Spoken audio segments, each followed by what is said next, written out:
প্রথম আলো পত্রিকা যে আছে ওরা কিন্তু বুঝে গেছে যে বাতাস ঘুরে গেছে, পাশার দান উল্টে গেছে। সেই জন্য ওই যে আসিফ নজরুলকে ধরে নিয়ে একটা 164 ধারায় জবানবন্দি নিয়ে রাখছে। ওই যে ইন্টারভিউ নামের যে জবানবন্দি, জবানবন্দি মানে কি, তা তো ইন্টারভিউ না, 164। ওটা দিয়ে আসিফ নজরুলের বিরুদ্ধে রাষ্ট্রদ্রোহ মামলা হবে। তো এখন রিকনসিলিয়েশন হবে, এখন অন্তর্ভুক্তিমূলক নির্বাচনের পরিবেশ হবে, এখন মধ্যবর্তী নির্বাচন হবে। তার বহু আগে শেখ হাসিনা বাংলাদেশে আসার পর এই তারেক রহমান সাহেব তার ধাক্কা দিয়ে ইউনুসকে জেলে ঢোকাবেন, তার ধাক্কা দিয়ে ইউনুসের সব লোককে জেলে ঢোকাবেন। আর পানি লাগলে ভারত যাইতে হবে। গঙ্গার পানি তো আপনি ওইটা এই নিউ ইয়র্কে বসে চাইলে পাবেন না। বিএনপির কোনো হাতে কিছু নাই। বিএনপি সব সুযোগ হারায় ফেলছে।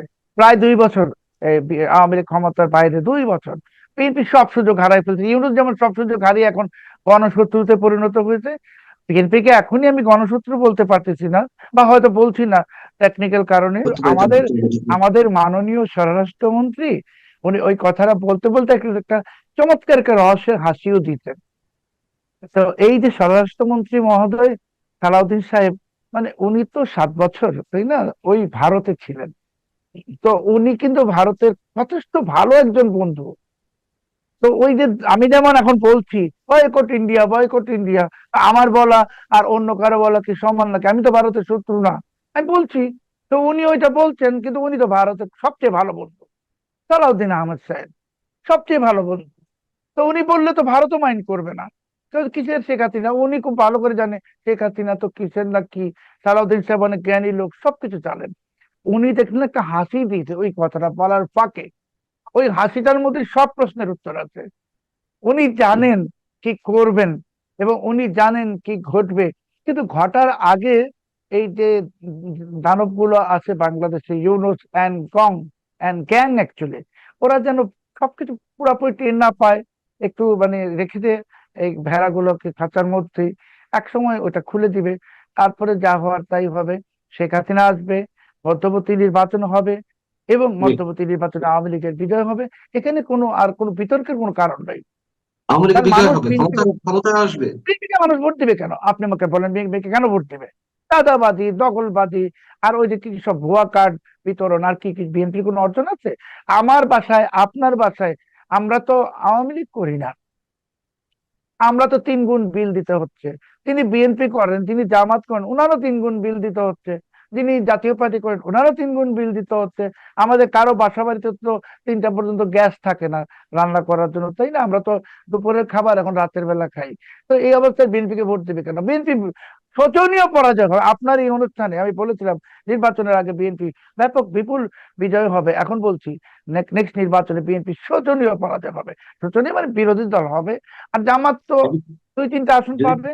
এনসিপি অস্তিত্ব যদি- নাই, এই দিকে যাচ্ছে। এখন বিএনপির কোনো হাতে কিছু নাই। বিএনপি সব সুযোগ হারায় ফেলছে। প্রায় 2 বছর আওয়ামী লীগ ক্ষমতার বাইরে, 2 বছর বিএনপি সব সুযোগ হারায় ফেলছে। ইউনুস যেমন সব সুযোগ হারিয়ে এখন গণশত্রুতে পরিণত হয়েছে, বিএনপিকে এখনই আমি গণশত্রু বলতে পারতেছি না, বা হয়তো বলছি না টেকনিক্যাল কারণে।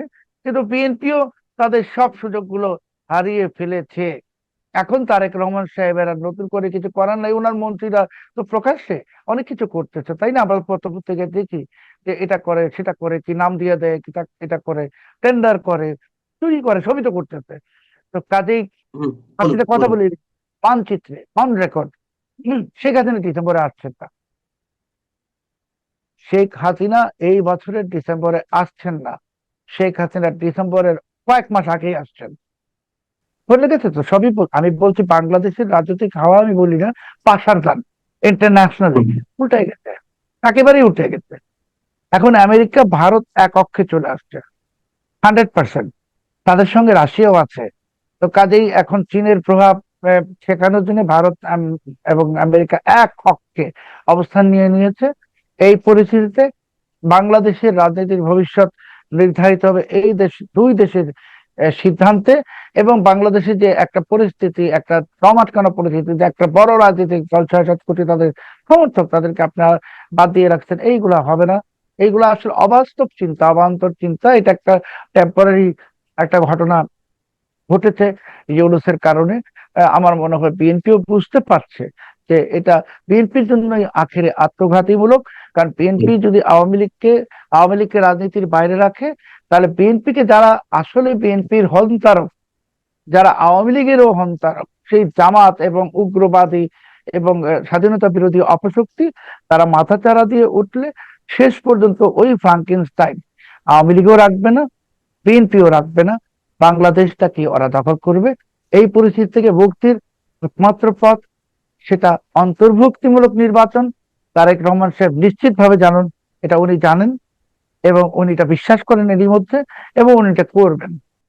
যে হয় আপনি সাগরে সাঁতার কাটতে থাকেন, আর না হয় আপনাকে আমরা ওই জল পানি থেকে একটা দড়ি ফেলে কান দিয়ে ঝুলাই দিব, আপনি কোন অপশনটা গ্রহণ করবেন?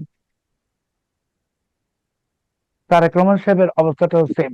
এখন ওনাকে মানে he has to choose between fry pan and fire, আর কোনো অপশন নাই।